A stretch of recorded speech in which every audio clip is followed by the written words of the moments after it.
Hello, everybody. So today's IB Econ Diagrams Explained video will focus on the process of automatic adjustment, which is basically a claim that new classical and monetarist economists make to basically argue for why government intervention in the macroeconomy is useless.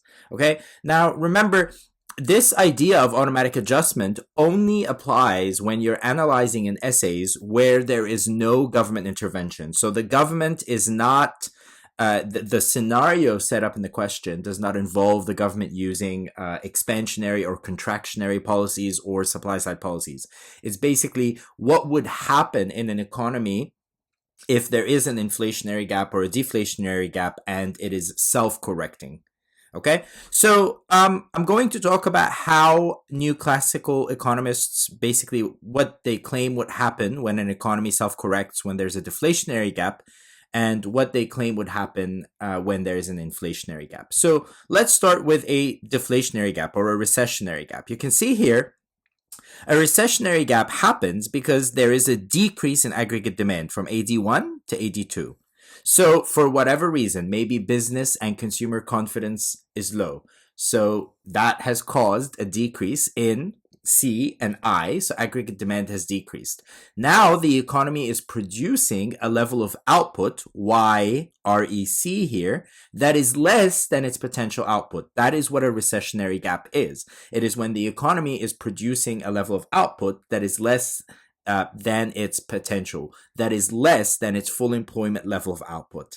Okay, so the economy moves from point A to point B in the short run. At point B, there's a fall in the price level from PL1 to PL2 and a decrease in real GDP from YP to YREC. Fabulous. So now we have a recessionary gap or a deflationary gap. What do new classical economists, so you can see here, a recessionary gap is created when AD1 decreases to AD2. In the short run, the economy moves from point A to point B, where YREC is less than YP, the potential output, and the price level falls from PL1 to PL2. So what would happen in the long run? Well, new classical economists claim that in the long run, the economy will move from point B to point C, meaning the price level will fall further from PL2 to PL3, and the output will increase, real GDP will increase by itself from YREC to YP. Now, what is their mechanism by which the economy adjusts? It's wages. You have to understand that wages are the biggest cost of production for businesses. Okay, so what would happen? The idea is because the price level is falling, money wages, or basically the amount of money businesses have to spend on labor costs basically would fall. That's the idea. Labor costs as a whole would fall. The economy is in recession. Less people are leaving their jobs. Less people are, when the economy is in recession, people tend to stay where they are employed. Employers tend to spend less on recruitment costs. The idea is that labor costs as a whole would fall.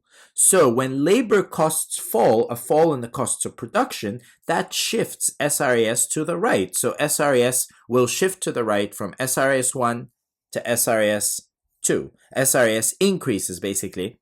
It shifts to the right from SRAS1 to SRAS2, which is considered, that's positive, a positive supply shock.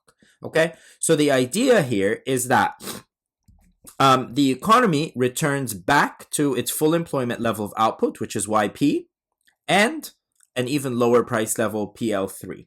Okay, the idea is the economy, if there is a deflationary or a recessionary gap, the economy in the long run will close that recessionary gap through the downward adjustment of wages and labor costs. Okay, that's the claim that new classical economists make would happen in the long run if there is a recession, if the economy is in a recessionary gap.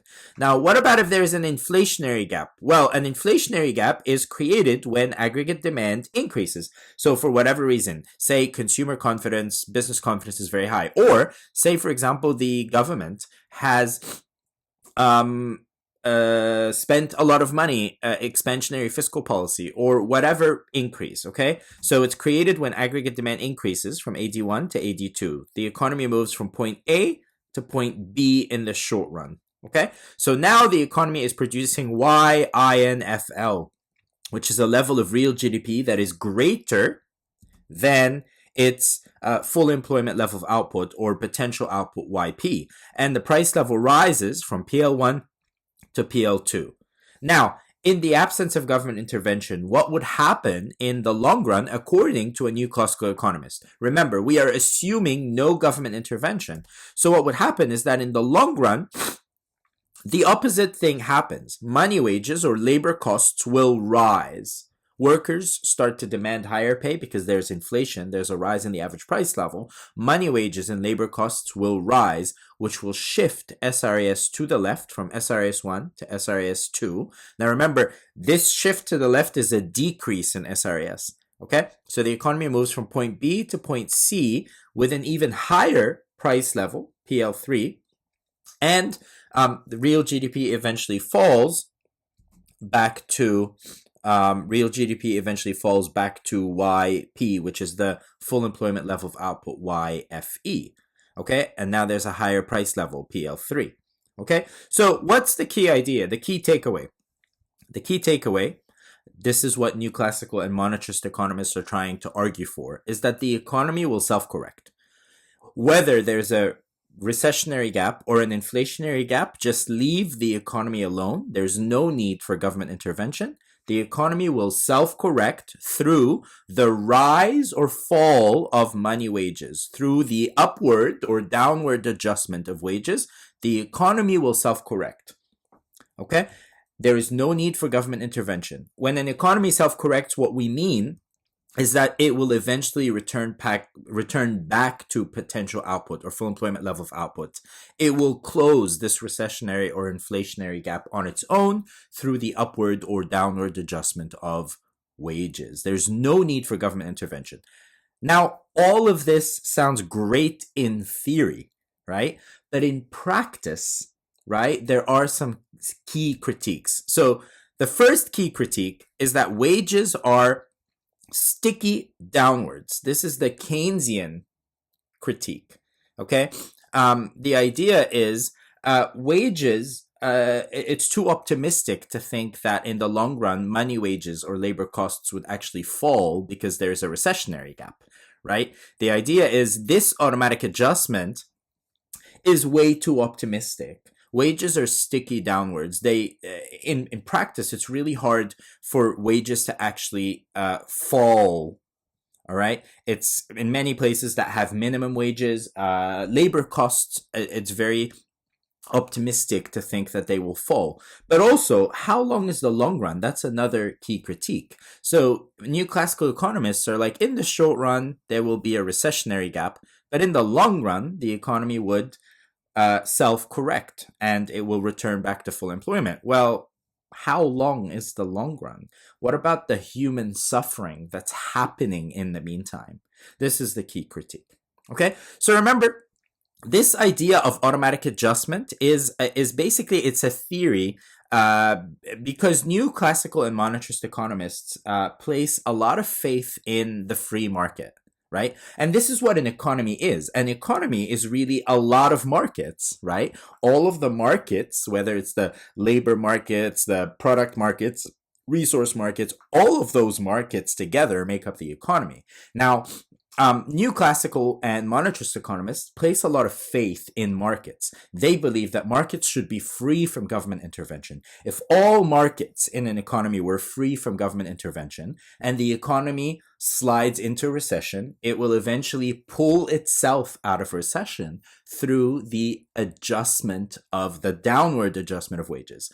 If all markets in the economy are left free of government intervention and the economy gets to a point where it's producing beyond its potential, so it creates an inflationary gap, it will eventually return back to full employment through the upward adjustment of wages and labor costs.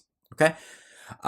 All of this is basically the arguments that new classical and monetarist economists are making against government intervention in the macroeconomy. The whole idea is create an economy that is made up of free markets where resource prices and product prices are free to adjust, rise and fall.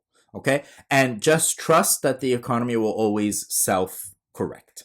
Okay. I hope this makes sense. I hope it's leaving you feeling a little bit more confident about analyzing this concept of automatic adjustment or the economy self-correcting. And I hope you can also see some of the limitations in this idea of automatic adjustment. So the idea that wages are sticky downwards, they don't usually fall. So yes, there's a lot of evidence that wages do rise when there's inflation, even though a lot of the times, businesses unfortunately don't raise wages. But it's really hard in practice for wages to actually fall and labor costs to actually fall when there is a recession. Let me know if you have any questions. You can leave questions in the comments below. Please like the video. It really helps with the algorithm, and all it costs you is just a tap on the screen or a click with your mouse. Subscribe, consider becoming a member. And again, as I said, let me know if you have any questions. You can leave them in the comments below. Bye.